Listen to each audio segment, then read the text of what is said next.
one major question I have left. Mm-hmm. Now, I understand you are a student of the Constitution, and, I'm not sure how good of a student, but we'll find out. okay, but you've read the Constitution, yeah. and you have read it again, you know, when the questions come up, and you, it is my understanding again that you do believe in what you read in that Constitution, and you do try and follow it. That's correct. Okay. Now, the question, what if a vote came up in D.C. that that was on one hand your conscience and the Constitution, but on the other hand, the voice of the people were opposed to it. You know, in favor would be for the Constitution, opposed would be for the people. How would you balance that? Do you understand my question? I think I do, and that is a fabulous question, and you know, I'm trying to just imagine what that circumstance might be, but Well, in today's world, it might be on, you know, an example might be like the gun control and the kids marching out of school for the gun control versus, you know, I mean, that might be an example of it. Sure, The Constitution sure. says the Second Amendment, the kids are saying no. yeah, But it could actually come up in a lot of things, possibly abortion, sure. things like that. How would you balance that? There is a rule book that we were given that we take an oath to subscribe to. And that is that constitutional document. As I go through it, and again, I may not be the expert, but I usually have a somewhat worn copy that's in a pocket. And I agree with those principles. And so when I sign on to represent the people of Idaho, and I'm basically in a job interview right now, and if I get hired to do that, it will be with the understanding that to the best of my ability, I'm going to execute in the interests of the people of Idaho, but it's got to be by these guidelines. And frankly, I think the people who, for the most part, would hire me to do that believe the same thing.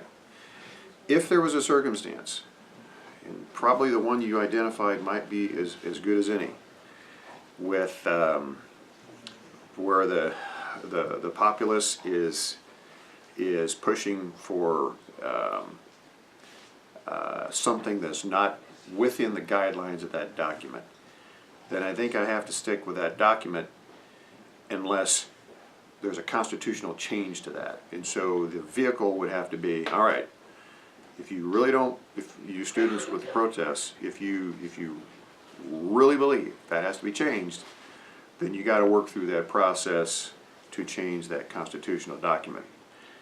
On that issue, I would not support it, but that specific issue. But I have to go with the documentation that we were given the guidelines for, and that's the oath that I take, and that's the grounds by which I have to operate. I'd like to give you a few, 2 or 3 minutes to talk to everybody, and we'll finish it up with that if that Sure. works for you. I believe that we've been blessed with an opportunity to serve and use a resume that maybe not everybody has. The first 20 years of my life was spent on a dairy farm in this state, and that's kind of where the work ethic and some of the heritage comes from, and the relationship to Idaho, and so the values that were ingrained into me. The next 20 plus years was for tech companies traveling around the world and interacting with governments and education systems in 47 different countries and 50 states. And then I was blessed with 10 years in the Idaho State Senate, and kind of a hands-on interaction with policy and legislation and how just systems of government work. And that is a unique background. And again, I believe it's a blessing, and it's a resume it's unique in the sense that I believe I can be effective in this setting. And we've also had some success. There are several things that happened with my influence in this state that I'm quite proud of, and one of them is the largest tax cut in this state history. And that was my legislation. I was a primary sponsor in the Senate for the grocery tax credit, which, by the way, needs to go away now, but or at least the tax totally.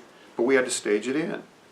That's somewhere between $600 and $800 million tax reduction to the people of the state of Idaho, and that was my bill, and I feel good about that. The homeschooling statute, I feel good about that. Pro-life legislation, which I'm on the front end of any legislator in history on passing that type of legislation. I feel good about that.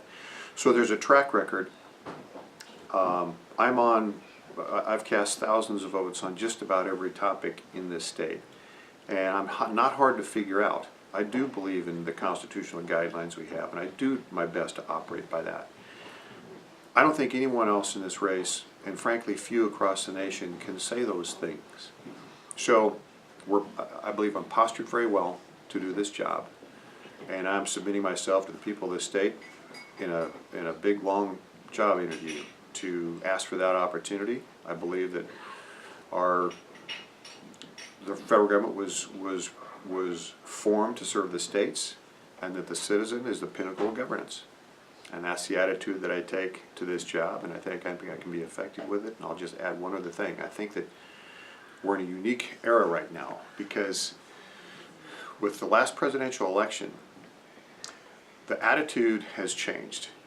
And I do believe we have the potential of working with this president to potentially get some things done that we couldn't under previous administrations, at least maybe since the 80s.